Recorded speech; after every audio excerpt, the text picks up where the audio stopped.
अस्सलाम वालेकुम बच्चों, हम लोग पिछली क्लास में आर एनवायरनमेंट चैप्टर स्टार्ट किया था और इस चैप्टर के अंदर आपको सबसे पहले तो बताया था एनवायरनमेंट का मतलब क्या होता है, जिसमें फिजिकल, केमिकल और बायोलॉजिकल सराउंडिंग्स को कलेक्टिवली एनवायरनमेंट कहते हैं। देन अगर आपको याद है तो we have also discuss about the ecosystem.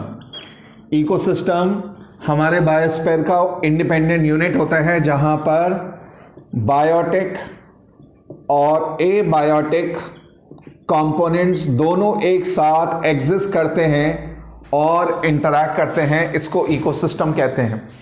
Biotic का मतलब था लिविंग कॉम्फैक्टर्स, जिसमें बायोटिक में आते हैं प्रोड्यूसर्स, सेकंड आते हैं कंज्यूमर्स और थर्ड आते हैं डीकंपोजर्स।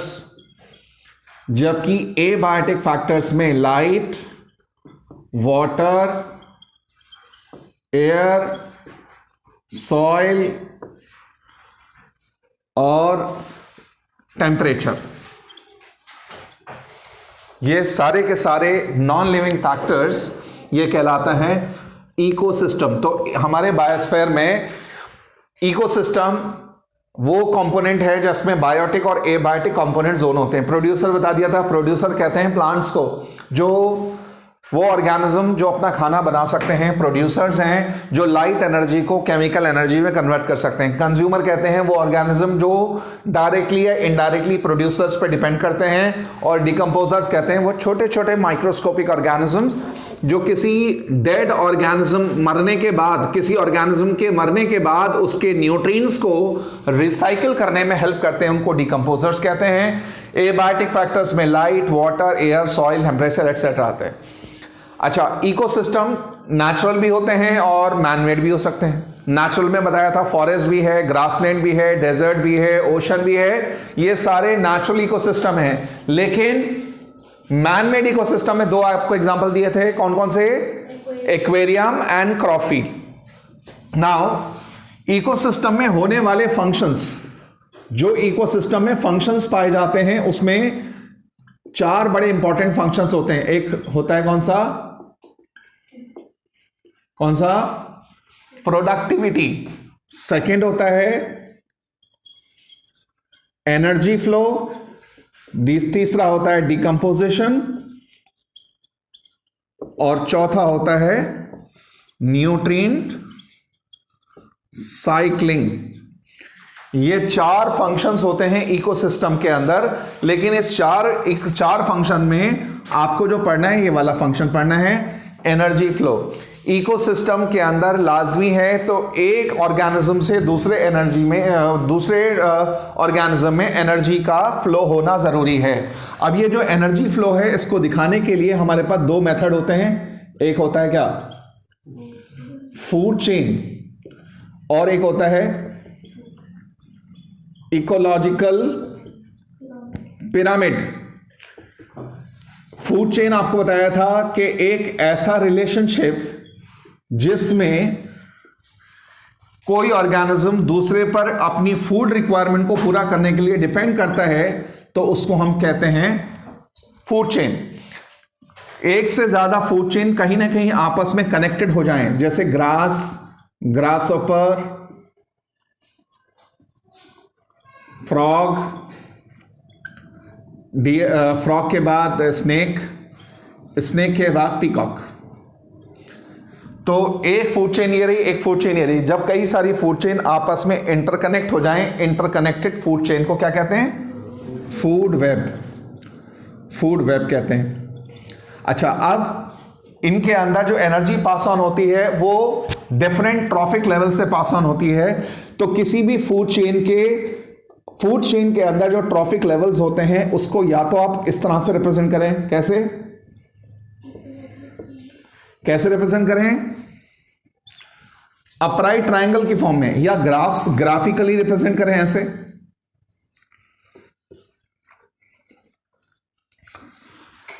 तो इसमें सबसे नीचे आते हैं कौन? प्रोड्यूसर्स, फिर आते हैं प्राइमरी कंज्यूमर्स, फिर आते हैं सेकेंडरी कंज्यूमर्स, फिर आते हैं टर्शरी कंज्यूमर्स। और इसमें जो एनर्जी है वो 10% लॉ के हिसाब से मूव करती है। तो ये इकोलॉजिकल पिरामिड, ये इकोलॉजिकल किसी भी फूड चेन के ट्रॉफिक लेवल्स को या तो आप अपराइट ट्रायंगल की फॉर्म में या ऐसे ग्राफ की फॉर्म में रिप्रेजेंट करते हैं। इस रिप्रेजेंटेशन को इकोलॉजिकल पिरामिड कहा जाता है। कितने टाइप के पिरामिड हो सकते हैं? 3 टाइप के पिरामिड होते हैं। लास्ट क्लास में आपको बताया था, एक होता है पिरामिड ऑफ एनर्जी, दूसरा होता है पिरामिड ऑफ बायोमास, तीसरा होता है पिरामिड ऑफ क्या? Numbers. Pyramid of energy, pyramid of biomass and third is pyramid of numbers. ये 3 टाइप के पिरामिड्स होते हैं। इसमें नॉर्मली जो एनर्जी है, एक पिरामिड्स के अंदर जो एनर्जी है ना वो इस लॉ के हिसाब से फ्लो होती है। कौन सा? 10% लॉ। लिंडमैन का एक लॉ है, वो ये कहता है, लॉ कहता है जब एक लेवल से दूसरे लेवल पर एनर्जी का ट्रांसफर होगा तो पिछले लेवल की 10% फ्रैक्शन, 10% एनर्जी आगे पास ऑन होगी और ये 10% यानी 90% एनर्जी पिछले लेवल की आगे पास नहीं होती है। इसको कहते हैं 10% लॉ। यहां देखिए, अगर यहां 10,000 जूल है तो यहां पर सिर्फ 1000 जूल पहुंची है, यहां पर 100, यहां पर 10।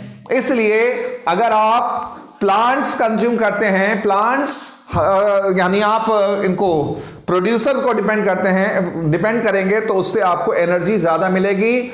कंज्यूमर के अंदर एनर्जी कम होती है, तो एनर्जी जो होती है 10% लॉ के हिसाब से घटती जाती है। आपसे एग्जाम में पूछा जा सकता है, क्या इकोलॉजिकल पिरामिड कभी उल्टा बन सकता है? ऐसा क्या पिरामिड कभी ऐसा बन सकता है? आंसर इज हां, बन सकता है। पिरामिड ऑफ एनर्जी कभी भी ऐसा नहीं बन सकता। पिरामिड ऑफ एनर्जी कभी भी ऐसा नहीं बन सकता। हां, पिरामिड ऑफ बायोमास और पिरामिड ऑफ नंबर्स कभी कभार ऐसा बन सकता है। Pyramid usually, pyramid of biomass भी, पिरामिड ऑफ एनर्जी भी, पिरामिड ऑफ नंबर, सारे के सारे पिरामिड यूजुअली अपराइट होते हैं। लेकिन कभी कभार पिरामिड ऑफ बायोमास और पिरामिड ऑफ नंबर उल्टा बन सकता है कुछ केसेस में।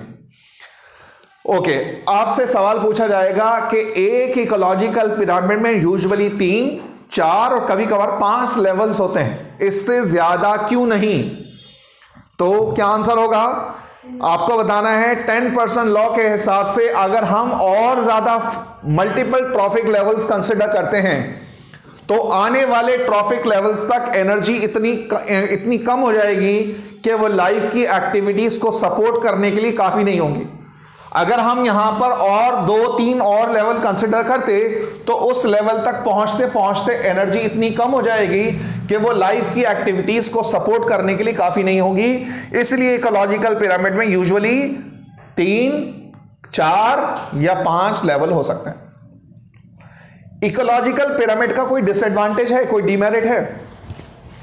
क्या कोई इकोलॉजिकल पिरामिड का डिसएडवांटेज भी है क्या? बताओ सर। उसमें आप डिकम्पोजर्स को कहीं पर भी हम इनको रिप्रेजेंट नहीं करते। किसको? डिकम्पोजर। जबकि हमें मालूम है इकोसिस्टम के अंदर प्रोड्यूसर, कंज्यूमर और डिकम्पोजर सब होते हैं, लेकिन यहां पर हम प्रोड्यूसर, कंज्यूमर दिखा रहे हैं, यहां पर डिकम्पोजर्स को नहीं दिखाते। तो ये एक इकोलॉजिकल पिरामिड का डिसएडवांटेज है कि हम उसके अंदर डिकम्पोजर्स को रिप्रेजेंट नहीं करते, जबकि जो डिकम्पोजर्स हैं वो हमारे इकोसिस्टम का बड़ा इंपॉर्टेंट क्रूशियल पार्ट होते हैं। क्लियर है? ओके, अब हम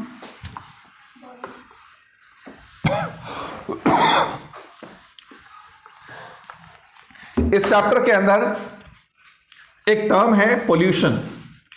पोल्यूशन का मतलब होता है undesirable change in the physical, undesirable change in the composition of air.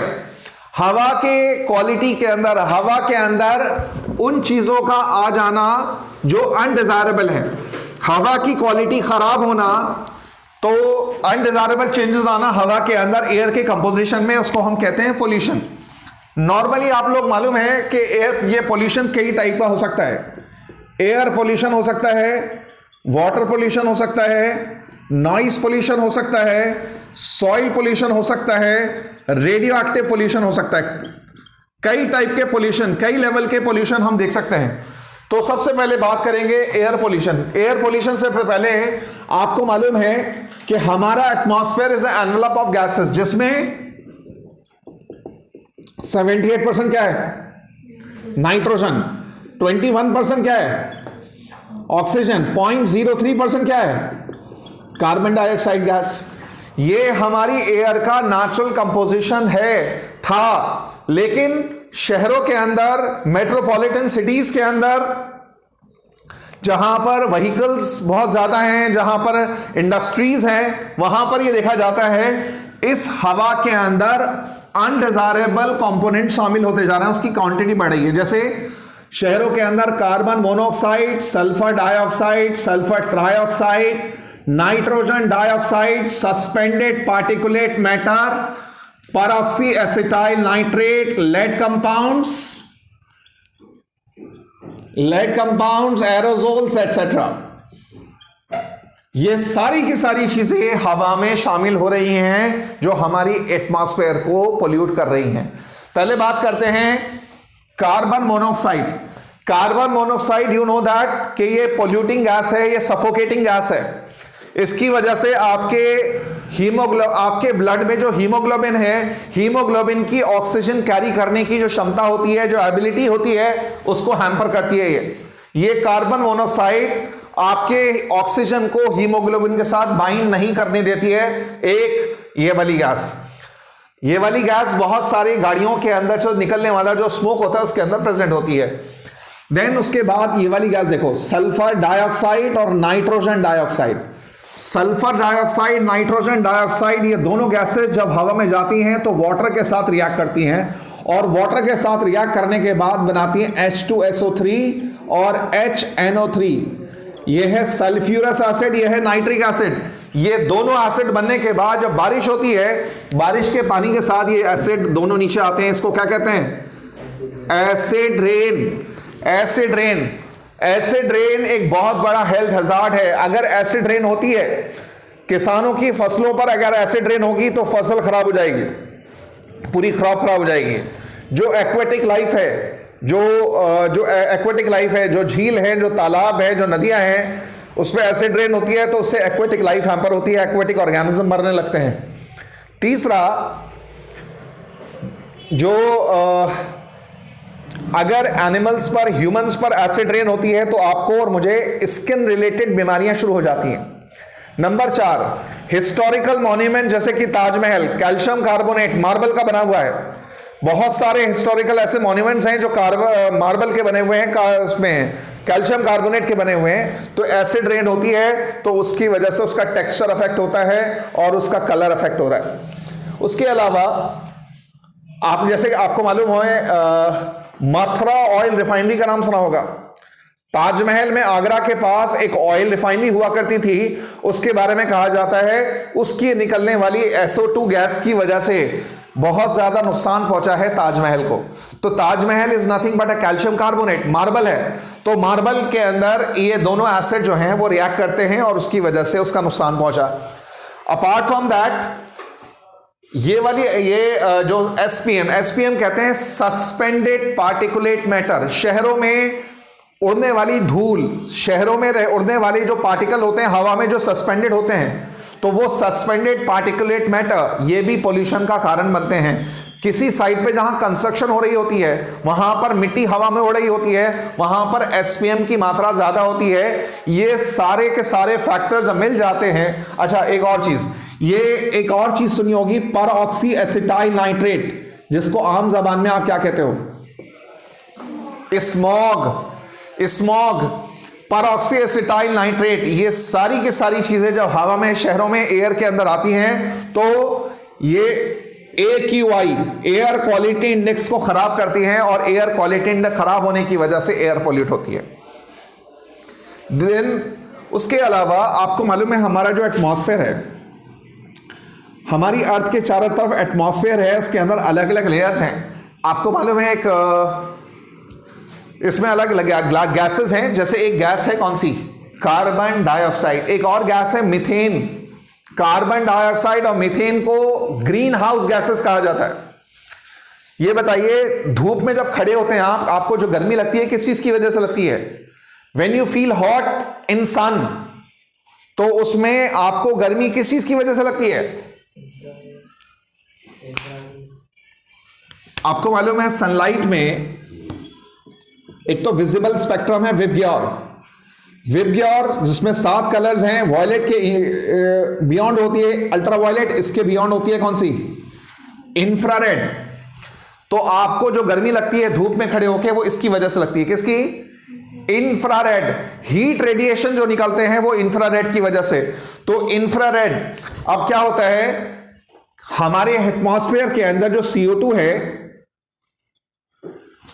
Fossil fuel के बर्न होने की वजह से लार्ज स्केल पर डिफॉरेस्टेशन किया जा रहा है, पेड़ों को काटा जा रहा है, अमेज़न फॉरेस्ट को रिमूव किया जा रहा है, उसकी कवर को कम किया जा रहा है और फॉसिल फ्यूल को बर्न किया जा रहा है। इन सब की वजह से हवा में कार्बन डाइऑक्साइड की मात्रा बढ़ गई है। हवा के अंदर जब कार्बन डाइऑक्साइड की मात्रा बढ़ेगी तो इसकी प्रॉपर्टी होती है कि सन से आने वाली इंफ्रारेड जो रेडिएशंस हैं उनको ये कार्बन डाइऑक्साइड एब्जॉर्ब करती है। जब कार्बन डाइऑक्साइड हवा में ज्यादा बढ़ेगी, जब हमारे एटमॉस्फेयर में CO2 ज्यादा बढ़ेगी, तो CO2 के बढ़ने की वजह से ज्यादा इंफ्रारेड एब्जॉर्ब होंगी। जब इंफ्रारेड ज्यादा एब्जॉर्ब होंगी तो पूरे ग्लोब का टेम्परेचर राइज करेगा। जब पूरे ग्लोब का टेम्परेचर राइज करेगा तो इसको कहते हैं क्या कहते हैं? Global warming. ग्लोबल वार्मिंग क्या इंपैक्ट क्या पड़ेगा, आउटकम क्या पड़ेगा? ग्लोबल वार्मिंग का इंपैक्ट ये पड़ेगा, अगर पूरे ग्लोब का टेम्परेचर राइज हो रहा है, ग्लोबल वार्मिंग होगी तो जो पोलर आइस है, जो आइसबर्ग, जो बड़े बड़े आइसबर्ग्स हैं, ग्लेशियर्स हैं, वो मेल्ट होंगे और हो रहे हैं। जब ये मेल्ट होंगे तो इसका पिघलने की वजह से पानी का लेवल, समुद्र का लेवल ऊपर आएगा और आ रहा है।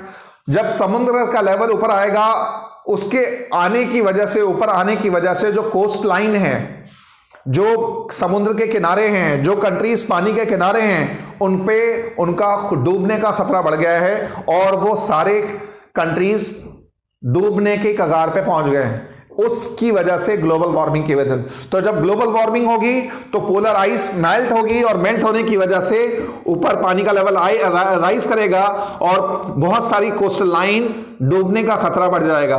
भारत की एक ऑर्गेनाइजेशन है जिसका नाम है नेशनल ग्रीन ट्राइब्यूनल। वो कहती है कि 2050 तक Mumbai will be in water, Mumbai पानी में डूब सकता है। 2050 तक ग्लोबल वार्मिंग की वजह से मुंबई पानी में डूब सकता है। तो इसी तरह से कुछ और वार्निंग्स आई हैं कि पानी का लेवल हर साल ऊपर फ्यू सेंटीमीटर पानी का लेवल ऊपर चढ़ रहा है और उसकी वजह से ग्लोबल वार्मिंग की वजह से पानी का लेवल ऊपर आ रहा है। और एक और आपने नाम सुना होगा क्लाइमेट चेंज। पूरी दुनिया की क्लाइमेटिक कंडीशन में अनएक्सपेक्टेड चेंजेस आ गई हैं। अनएक्सपेक्टेड वेदर में, क्लाइमेट में जो चेंजेस आ रहे हैं उसकी वजह भी ग्लोबल वार्मिंग को माना जा रहा है। तो ग्लोबल वार्मिंग को अगर हमें कंट्रोल करना है तो उसके लिए 1-2 काम हम कर सकते हैं। सबसे पहला काम कर सकते हैं डिफॉरेस्टेशन को रोककर, बल्कि उल्टा फॉरेस्ट प्लांटेशन, ज्यादा से ज्यादा प्लांटेशन करें, डिफॉरेस्टेशन को रोकें। नंबर 2, दूसरा काम करें फॉसिल फ्यूल के इस्तेमाल पर, अननेसेसरी फॉसिल फ्यूल का इस्तेमाल जहां तक हो सके कम कर दें। एक वर्ड आपने सुना होगा सस्टेनेबल डेवलपमेंट। सस्टेनेबल डेवलपमेंट का मतलब है आप अपनी जरूरत इस तरह से पूरा करो कि आप आने वाली जनरेशन, आने वाली नस्लों का ख्याल रखते हुए जब डेवलपमेंट करोगे तो उसको हम कहते हैं सस्टेनेबल डेवलपमेंट। अगर आप डिफॉरेस्टेशन कर रहे हो, पेड़ काट रहे हो, तो एक बड़ा पेड़ काटा है तो उसकी जगह 1000 सैपलिंग्स लगा दो नए, ताकि आपकी बच्चों को, आपकी आने वाली जनरेशन को वो पेड़ की शक्ल में मिल जाए और उनको भी उससे वही बेनिफिट मिले जो आज आपको मिल रहा है। तो इसलिए ग्लोबल वार्मिंग एक बड़ा थ्रेट है, एक बड़ा थ्रेट है हमारे उसके लिए। ओके, अब ग्लोबल वार्मिंग के बाद एक और चीज आपको बताता हूं। हमारे एटमॉस्फेयर में जैसा कि अभी आपको मालूम है, ट्रोपोस्फेयर है, स्ट्रेटोस्फेयर है, मीजोस्फेयर है, आइनोस्फेयर है, एक्सोस्फेयर है। एक लेयर है इस ट्रोपोस्फेयर के बाद जो स्ट्रेटोस्फेयर है उसके अंदर गैस होती है, कौन सी? O3, ozone. हमारी एटमॉस्फेयर की मिडिल वाली जो लेयर है उसका नाम है ओजोन, मतलब उसका नाम है स्ट्रेटोस्फेयर। स्ट्रेटोस्फेयर के अंदर ये ओजोन मौजूद है। ये ओजोन जो हमारी एटमॉस्फेयर में है, अगर ये एटमॉस्फेयर की नीचे वाली लेयर में होती तो प्लांट्स के लिए, एनिमल्स के लिए, ह्यूमंस के लिए, सबके लिए हार्मफुल साबित होती। लेकिन नेचर ने इसको सेकंड वाली लेयर में रखा है जिसका नाम है स्ट्रेटोस्फेयर। यहां पर ये लेयर एक कवच का काम करती है, शील्ड का काम करती है और हमारी अर्थ को बचाती है। किससे? Ultraviolet radiations. जो सन से आने वाले हार्मफुल अल्ट्रावायलेट रेडिएशंस हैं उनको उससे प्रोटेक्ट करती है हमारी अर्थ को ये ozone. But it has been observed, it has been confirmed by several space organization। कई बार सैटेलाइट्स की पिक्चर्स की वजह से कंफर्म किया है, कुछ कंट्रीज के स्पेस स्टेशन से ही पता चला है कि एंटार्क्टिका के ऊपर एक बड़े एरिया में ओजोन की कंसंट्रेशन में कमी आई है, और जिस एरिया में ओजोन में कमी आई है ये कहा गया वहां पे ओजोन में होल हो गया है। और ओजोन में अगर होल हो गया तो, और ये होल अगर बढ़ता गया तो आने वाले टाइम में, इन नियर फ्यूचर, जो अल्ट्रावायलेट रेज अभी तक अर्थ पे नहीं आ रही थी, इन नियर फ्यूचर वो यूवी लाइट अर्थ पे आने लगेगी। और अगर वो यूवी लाइट अगर अर्थ पे आई, यूवी लाइट अगर अर्थ पे आने लगी तो इसके एक्सपोजर से, यूवी लाइट के एक्सपोजर से एक प्रॉब्लम आ सकती है, जीरोडर्मा पिगमेंटोसम, जिसको हम कॉमनली कहते हैं स्किन कैंसर। अगर आइस के अंदर इसका एक्सपोजर हो, आइस के अंदर इसका एक्सपोजर हो तो आंखों पे यूवी लाइट के लगने से कैटरैक्ट हो सकता है। कैटरैक्ट जिसको कहते हैं मोतिया, आपको धुंधला नजर आने लगेगा, आपका कॉर्निया इफेक्ट होगा और आपको देखना बंद हो जाएगा because of the UV exposure to UV light. UV light के लगने से आंखों पे आंखें खराब हो जाएंगी। इसके अलावा स्किन कैंसर की दिक्कत हो सकती है। और तीसरी प्रॉब्लम होती है, एक वर्ड सुना होगा, म्यूटेशन। म्यूटेशन, डीएनए में चेंजेस आ जाएंगे। डीएनए में अगर चेंजेस आ गए, अनडिजायरेबल म्यूटेशंस हुई, तो उस म्यूटेशन की वजह से जो बच्चे होंगे, जो आने वाली नस्लें होंगी, वो अफेक्ट हो सकती हैं। बिल्कुल ऐसे ही जैसे आपने सुना था न्यूक्लियर रेडिएशन के लीकेज जब हुआ था हिरोशिमा नागासाकी में, तो वह म्यूटेशन हो गई थी। वो म्यूटेटेड जीन्स आज तक उनकी नस्लों में पास ऑन हो रहा है। तो कुछ इस तरह के चेंजेस आ सकते हैं अगर यूवी लाइट अर्थ पे आए तो इसलिए ओजोन को कंजर्व करना जरूरी है। अब सवाल यह है कि ये ओजोन में डिप्लीशन हुआ क्यों? ओजोन की डिप्लीशन की मेन वजह बताई जा रही है हमारे अर्थ पे इस्तेमाल होने वाले क्या, CFC का मतलब होता है क्लोरोफ्लोरोकार्बन्स। ये क्लोरोफ्लोरोकार्बन्स बहुत ज्यादा यूज होते थे पहले रेफ्रिजरेटर्स के अंदर और एयर कंडीशन में। एसी और रेफ्रिजरेटर में जो गैस होती थी उसके अंदर ये क्लोरोफ्लोरोकार्बन पहले इस्तेमाल होते थे, लेकिन अब इसके इस्तेमाल पर वर्ल्ड वाइड बैन है। इसके इस्तेमाल पे बैन लगा दिया गया है। तो अब जो रेफ्रिजरेटर और एयर कंडीशन में जो गैसेस हैं उसमें CFC नहीं है। क्लोरोफ्लोरोकार्बन के अलावा दूसरा ऑल्टरनेटिव, दूसरे सब्स्टिट्यूट गैसेस उसमें डाली जा रही हैं। बात समझ आ रही है? क्लोरोफ्लोरोकार्बन्स की वजह से, इसके अलावा नाइट्रस ऑक्साइड की वजह से। एक और चीज बताऊं, जब जंग होती है किसी दो कंट्रीज के बीच में, जो वेपन्स होते हैं, वेपन से निकलने वाली जो गैसेस हैं वो भी हमारी ओजोन को नुकसान पहुंचाती हैं। लेकिन सबसे इंपॉर्टेंट है क्लोरोफ्लोरोकार्बन। तो आपको बताना है ओजोन एक प्रोटेक्टिव शील्ड है हमारी अर्थ के चारों तरफ, जो हमारी अर्थ को बचाती है from the harmful ultraviolet radiation from the sun से आने वाली अल्ट्रावायलेट रेडिएशन से प्रोटेक्ट करने के लिए ओजोन है। लेकिन पिछले कुछ दशकों में, पिछले कुछ डिकेड्स के अंदर ओजोन की कंसंट्रेशन में कमी आई है, और वो ओजोन के अंदर कमी खासतौर पे एंटार्क्टिका के ऊपर आई है, जिसकी वजह से एंटार्क्टिका के ऊपर बड़े रीजन में होल हो गया है। और ये बताया जा रहा है अगर ये होल इसी तरह से आगे बढ़ता रहा, इसी तरह से आगे बढ़ता रहा तो इन नियर फ्यूचर जो यूवी लाइट अर्थ पे नहीं आ रही थी अभी तक, वो आने लगेगी और उसके एक्सपोजर से स्किन कैंसर भी हो सकता है और कैटरैक्ट हो सकता है और अनडिजायरेबल म्यूटेशंस भी हो सकती हैं। तो इसलिए ओजोन को कंजर्व करना जरूरी है। बात समझ आई ना?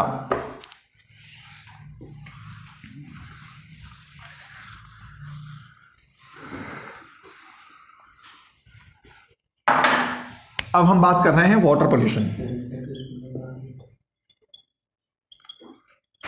देखें वाटर पोल्यूशन, सपोज करिए ये कोई नदी का किनारा है, ये नदी है नहीं, ये नदी का किनारा है। इस नदी के किनारे पे कोई कॉलोनी है, कोई बस्ती है। यहां पर ये सारा डोमेस्टिक सीवेज, पूरी कॉलोनी का सीवेज जो डोमेस्टिक सीवेज है वो सारा सकरा सारा नदी में जा रहा है। इसके अलावा आसपास कोई खेत हैं, एग्रीकल्चर फील्ड है, उसमें इस्तेमाल होने वाली जो कीटनाशक दवाइयां हैं, पेस्टिसाइड हैं, फर्टिलाइजर्स हैं, वो भी नदी में जा रही हैं। तीसरा, बहुत सारे लोग डेड बॉडीज को भी इसमें फ्लश आउट कर देते हैं, पानी में डाल देते हैं। डेड बॉडीज को भी पानी में डाल के फ्लश आउट कर देते हैं। प्लास्टिक, पॉलीथीन, मरे हुए जानवर, सब कुछ हम नदी में डाल रहे हैं। तो इन सारी एक्टिविटीज की वजह से, नदी के अंदर गंदगी होने की वजह से, नदी के अंदर केमिकल और कंटामिनेशन की वजह से, आप देखना पानी के ऊपर एक ग्रीन ग्रीन लेयर आ जाएगी। पानी के ऊपर एक ग्रीन ग्रीन लेयर आ जाती है, इसका नाम क्या है? Algal Bloom. पानी में जो एल्गल ब्लूम बना तो ये पानी में फ्रेश ऑक्सीजन को मिक्स होने से रोकती है। उल्टा पानी में जो ऑक्सीजन डिसॉल्व है उसको ये यूज करना शुरू कर देती है एल्गी की लेयर। जब पानी के अंदर जो ऑक्सीजन डिसॉल्व थी उस ऑक्सीजन को ये एल्गी कंज्यूम करेगा तो क्या होगा? पानी में ऑक्सीजन का लेवल कम हो जाएगा। जब पानी में ऑक्सीजन का लेवल कम होगा, घटेगा, इस फिनोमिना को क्या कहेंगे बेटा? क्या कहेंगे? Eutrophication. The depletion of dissolve oxygen content of water bodies, पानी में डिसॉल्व ऑक्सीजन का कंसंट्रेशन का घट जाना क्या कहलाएगा? यूट्रॉफिकेशन। पानी में जब डिसॉल्व ऑक्सीजन घटता है तो यूट्रॉफिकेशन, जिससे एक्वेटिक लाइफ, पानी में रहने वाली फिशेस, पानी में जितने भी एक्वेटिक एनिमल्स हैं और दूसरे, उनके अंदर ऑक्सीजन की कमी हो जाएगी और वो एक्वेटिक लाइफ पूरी तरह से अफेक्टेड होगी, वो मरने लगेंगे। बात समझ आई? तो यूट्रॉफिकेशन क्या हुआ? The process of depletion of dissolve oxygen content of water bodies, पानी में डिसॉल्व ऑक्सीजन का कंसंट्रेशन का घट जाना, इसको कहते हैं यूट्रॉफिकेशन। एक और चीज सुनिए, एक नाम सुना है आपने, मिनामाटा डिजीज? Minamata disease. एक नाम सुना है इटाई टाई या आउच आउच डिजीज? पहले मैं मिनामाटा डिजीज बताता हूं। जापान के अंदर एक कोस्ट है, एक समुद्र का किनारा है, एक बीच है, उसका नाम है मिनामाटा। जापान के अंदर एक मिनामाटा कोस्ट है। वहां क्या हुआ? वहां की गवर्नमेंट ने एक फैक्ट्री लगाने की परमिशन दे दी। वहां पर एक फैक्ट्री लगाने की परमिशन दे दी समुद्र के किनारे। उस फैक्ट्री में मिथाइल फरफ्यूराइल मरकरी के कंपाउंड बनते थे। मिथाइल फरफ्यूराइल मरकरी के कंपाउंड तैयार होते थे वहां पर। अब उस पानी में वेस्ट वाटर जो नदी का था, वो जो उनका फैक्ट्री का वेस्ट वाटर था, उन्होंने क्या किया? पाइप से उसको, उस पानी को छोड़ना शुरू कर दिया समुद्र के किनारे। अब जब समुद्र के किनारे उस पानी को रिलीज किया तो वहां पर समुद्र के किनारे पर जो मछलियां थी उन्होंने उस मरकरी को कंज्यूम कर लिया। वो मरकरी जो नदी के, समुद्र के किनारे थी, वो फिशेस के अंदर जाके इकट्ठा होने लगा। जब फिशेस के अंदर वो मरकरी इकट्ठी हुई, वहां के जो मछुआरे थे उन्होंने जाल लगा के उन मछलियों को पकड़ा और बाजार में, मंडी में ले जाके बेच दिया। मंडी से खरीद के लोगों ने खाया। जिन जिन लोगों ने मछलियां खाई, वो बहुत सारे लोग हॉस्पिटल में हॉस्पिटलाइज हो गए, कुछ लोगों की डेथ भी हो गई, कुछ लोगों को पैरालिटिक अटैक हो गया, कुछ लोगों को ब्लाइंडनेस हो गया, बहुत सारी दिक्कत, बहुत सारे पेशेंट्स सफर करने लगे उस बीमारी से। जब हॉस्पिटल के अंदर उनकी जांच हुई, सारे हॉस्पिटलाइज पेशेंट के अंदर एक चीज कॉमन पाई गई, क्या? मरकरी। तो मरकरी पॉइजनिंग को नाम दिया गया क्या? Minamata disease. ये मिनामाटा डिजीज कहीं पर भी दुनिया में कहीं पर भी अगर मरकरी से पॉइजनिंग होगी तो उसको मिनामाटा डिजीज कहते हैं। आप ये बात जानकर हैरान होंगे, हमारी एक नदी हुआ करती थी जिसका नाम था यमुना, जिसको हमने ओपन सीवर बना दिया है। उस पानी के अंदर मरकरी, लेड, आर्सेनिक और भी एलिमेंट्स मौजूद हैं जो हमारी हेल्थ को अफेक्ट कर रहे हैं। कैसे अफेक्ट कर रहे हैं? यमुना का जो पानी है जिसमें टॉक्सिक एलिमेंट्स हैं, जिसमें हार्मफुल एलिमेंट्स हैं, वो सारे एलिमेंट्स यमुना के पानी में प्रेजेंट हैं और उस पानी से सिंचाई की जा रही है खेतों की। बहुत सारे किसान नदी यमुना के किनारे पर जो खेत हैं, उस खेतों में पानी जो है सिंचाई के लिए यमुना का पानी इस्तेमाल हो रहा है, जिसमें मरकरी, लेड, आर्सेनिक जैसे सेलेनियम, ये सारी एलिमेंट्स हैं। तो इस पानी से जब सिंचाई होगी तो जो सब्जियां उगाई जाएंगी, जो वेजिटेबल्स उगाई जाएंगी, तो उसकी वजह से उसके अंदर वो सारे एलिमेंट्स पाए जाते हैं और जा रहे हैं, जिसकी वजह से हमारी हेल्थ अफेक्ट हो रही है। जैसे मिनामाटा डिजीज है, ऐसे ही पानी में अगर कैडमियम मिक्स हो जाए, पानी में अगर कैडमियम चला जाए, तो पानी में कैडमियम के जाने से वो पानी, वो अगर खेतों में इस्तेमाल किया गया या आपने उस किसी तरह से वो वाला पानी इस्तेमाल किया, अगर आपकी बॉडी में कैडमियम चला गया तो कैडमियम आपके जोड़ों में जाके इकट्ठा होने लगेगा और जिसकी वजह से आपकी पूरी बॉडी के जॉइंट्स पेनफुल हो जाएंगे। इसलिए इस बीमारी का नाम है इटाई डिजीज या आउच डिजीज। ये कैडमियम की वजह से होता है। पानी में कैडमियम की वजह से जो डिजीज होती है उसका नाम है इटाई, और पानी में जो मरकरी की वजह से होती है उसका नाम क्या है? Minamata disease. मरकरी पॉइजनिंग की वजह से डिजीज होती है, उसका नाम मिनामाटा, और कैडमियम की वजह से जो डिजीज होती है उसका नाम इटाई डिजीज है। समझ आई यहां तक बात? आगे सुनिए। अब एक और कॉन्सेप्ट बताता हूं। आपने ये नाम सुना है?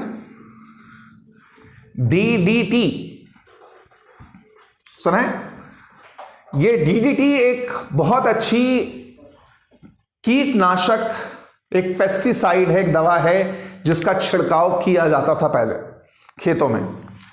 खेतों में फसल के ऊपर, क्रॉप के ऊपर कीड़ा ना लगे तो कीड़े से बचाने के लिए DDT का इस्तेमाल पहले किया जाता था, लेकिन इसके इस्तेमाल पर अब बैन लगा दिया गया है। क्यों लगाया? सुनो। ये एक टाइप का नॉन बायोडिग्रेडेबल केमिकल है। नॉन बायोडिग्रेडेबल मतलब जो माइक्रोबियल एक्शन से खत्म नहीं हो सकता, ये नॉन बायोडिग्रेडेबल केमिकल है। तो हुआ क्या, ये एग्रीकल्चर फील्ड है, किसानों ने DDT का इस्तेमाल किया, छिड़काव किया खेतों में।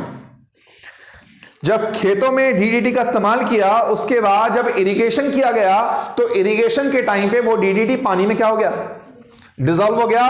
पानी में डिसॉल्व होने के बाद वो DDT चला गया कहां पर? नदी में। अब नदी में जाने के बाद, क्योंकि नॉन बायोडिग्रेडेबल केमिकल था, तो ये एंटर हो गया फूड चेन में। देखो, सबसे पहले वो एंटर हुआ ये DDT किसमें? फाइटोप्लैंक्टन। फाइटोप्लैंक्टन को खाया किसने? ज़ूप्लैंक्टन। ज़ूप्लैंक्टन को कंज्यूम किया किसने?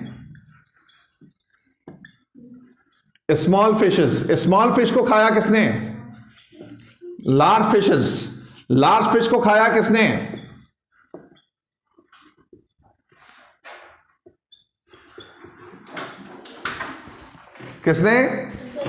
Pelican birds.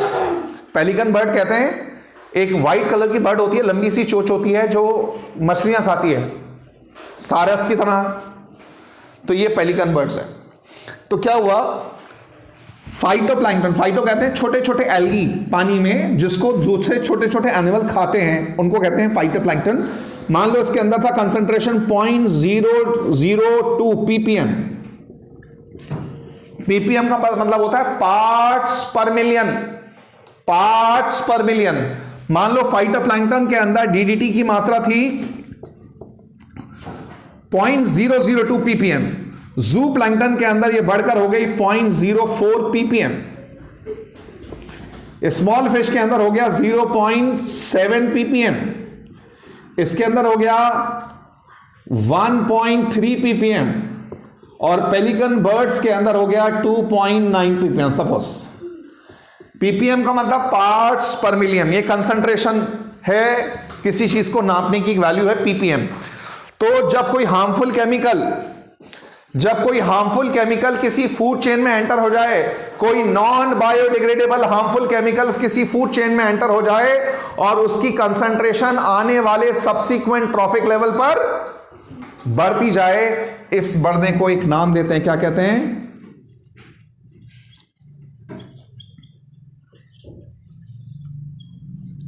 क्या कहते हैं? क्या? Biological magnification. जब कोई हार्मफुल, कोई नॉन बायोडिग्रेडेबल केमिकल किसी फूड चेन में एंटर हो जाए और एंटर होने के बाद उसकी कंसंट्रेशन आने वाले ट्रॉफिक लेवल पर बढ़ती जाए, तो इसके बढ़ने को नाम देते हैं क्या? Biological magnification. इस बायोलॉजिकल मैग्निफिकेशन का सबसे ज्यादा नुकसान उन ऑर्गेनिज्म को होता है जो सबसे टॉप पर होंगे। यहां पर सबसे टॉप पे कौन किसको दिखाया है? पेलिकन बर्ड्स के अंदर डीडीटी की मात्रा इतनी ज्यादा बढ़ गई कि इन बर्ड्स के जो अंडे थे ना, अंडे वो हैच करने से पहले ही टूटने लगे। इनका शेल इतना कमजोर हो गया कि इनके अंडे हैच करने से पहले ही टूटने लगे। तो इसकी वजह से इनकी पॉपुलेशन, बर्ड्स की पॉपुलेशन, पेलिकन बर्ड्स में डीडीटी का कंसंट्रेशन बढ़ने की वजह से इन बर्ड्स के अंडों का शेल कमजोर हो गया, और इतना कमजोर हो गया कि ये इन अंडों के जो शेल था वो इतना कमजोर हो गया कि वो अंडे हैच करने से पहले ही टूटने लगे। जब ये हैच करने से पहले ही अंडे टूटने लगे तो इसकी पॉपुलेशन कम हो गई, और इतनी कम हो गई इसको एंडेंजर्ड स्पीशीज डिक्लेयर कर दिया गया, पेलिकन बर्ड्स। उसके बाद इसको बैन लगा दिया गया। तो बायोलॉजिकल मैग्निफिकेशन का क्वेश्चन यूजुअली हर साल किसी ना किसी फॉर्म में आपके एग्जाम में पूछा जाता है। बड़ा इंपॉर्टेंट सवाल है बायोलॉजिकल मैग्निफिकेशन। तो द सब्सिक्वेंट राइज या the process of increase in the concentration of a toxic chemical at subsequent trophic levels of a food chain. आने वाले ट्रॉफिक लेवल्स पर कंसंट्रेशन, किसी टॉक्सिक केमिकल का कंसंट्रेशन का बढ़ना, इसको कहलाता है बायोलॉजिकल मैग्निफिकेशन। आपको मालूम है अर्थ के ऊपर ज्यादातर फूड चेन में टॉप पे कौन आता है? अर्थ पे ज्यादातर फूड चेन में टॉप पे हम ह्यूमंस आते हैं। अगर उस चेन के अंदर, उस फूड चेन के अंदर जिसमें हम टॉप पर आते हैं, तो अगर उसमें कोई हार्मफुल केमिकल एंटर हो गया तो उसकी कंसंट्रेशन सबसे ज्यादा किस में होगी? ह्यूमंस में होगी। तो सबसे ज्यादा खमियाजा उस ऑर्गेनिज्म को भुगतना पड़ेगा जो सबसे टॉप पर होगा। ये मुझे बता सकते हैं कि ये कंसंट्रेशन बढ़ क्यों रहा है? जैसे लार्ज फिश के अंदर 1.3 है, इसके अंदर था 0.7। ये बढ़ा कैसे? क्योंकि बड़ी मछली ने कई सारी मछली खाई होंगी, इसलिए कंसंट्रेशन बढ़ गया। ये एक का है। तो जब किसी कोई हार्मफुल केमिकल का कंसंट्रेशन किसी एक ऑर्गेनिज्म के अंदर बढ़ता जाए, उसको कहते हैं क्या? इसके लिए एक टर्म होता है, क्या क्या कहते हैं? Bio accumulation. एक ही ऑर्गेनिज्म की बॉडी के अंदर किसी हार्मफुल केमिकल का इकट्ठा होना, बायो एक्युमुलेशन। लेकिन कोई हार्मफुल केमिकल का कंसंट्रेशन बढ़ना सब्सिक्वेंट ट्रॉफिक लेवल पर क्या कहलाएगा? Biological magnet. दो फर्क समझ लो, ये आने वाले ट्रॉफिक लेवल में बढ़ना है, जबकि बायो एक्युमुलेशन का मतलब है किसी हार्मफुल केमिकल का कंसंट्रेशन का बढ़ जाना with in the same organism. एक ही बॉडी के अंदर, एक ही ऑर्गेनिज्म की बॉडी के अंदर हार्मफुल केमिकल का इकट्ठा हो जाना, इसका नाम बायो एक्युमुलेशन होता है। बात समझ आई? एक और बात सुनिए, ये बायो, आपको मालूम है कुछ टाइम पहले एक वक्त था दिल्ली के अंदर soft drinks, cold drinks ban कर दी गई थी। एक वक्त था जब यहां पे कोल्ड ड्रिंक्स को बैन कर दिया गया था। उसकी वजह यह थी, जो कोल्ड ड्रिंक्स में जो पानी इस्तेमाल होता है, जो एजेंसीज कोल्ड ड्रिंक तैयार करके बाजार में उसको कोल्ड ड्रिंक को बेच रही थी, उस पानी के अंदर पेस्टिसाइड के सैंपल पॉजिटिव पाए गए थे। पेस्टिसाइड पाई गई थी उस पानी के अंदर। यानी जो पानी जो कोल्ड ड्रिंक बनाने में इस्तेमाल होता है उस पानी में पेस्टिसाइड पाए गए थे। अगर आप वो कोल्ड ड्रिंक कंज्यूम कर रहे हो जिसमें पेस्टिसाइड वाला पानी है, तो वो कोल्ड ड्रिंक के साथ वो पेस्टिसाइड आपके जिस्म में जाएंगे और आपकी बॉडी की टिश्यूज में जाके वो पेस्टिसाइड इकट्ठा होगा और आपकी बॉडी के कई सारे ऑर्गन्स की फंक्शनिंग, खास तौर पे किडनी, लिवर को नुकसान पहुंचाएगा। तो इसलिए हमारी बॉडी के अंदर वो हार्मफुल कंसंट्रेशन इकट्ठा हो जाता है। एक ही ऑर्गेनिज्म की बॉडी में अगर आपको कोल्ड ड्रिंक बहुत ज्यादा पसंद है और उस कोल्ड ड्रिंक के अंदर पेस्टिसाइड है, तो आपकी बॉडी में वो कंसंट्रेशन इकट्ठा होता जाएगा। इसको कहते हैं बायो एक्युमुलेशन। और हार्मफुल केमिकल का कंसंट्रेशन आने वाले सब्सिक्वेंट ट्रॉफिक लेवल पर बढ़ना क्या कहलाएगा? Biological magnification. समझ आ रही है बात? क्लियर है? रब कर दूं?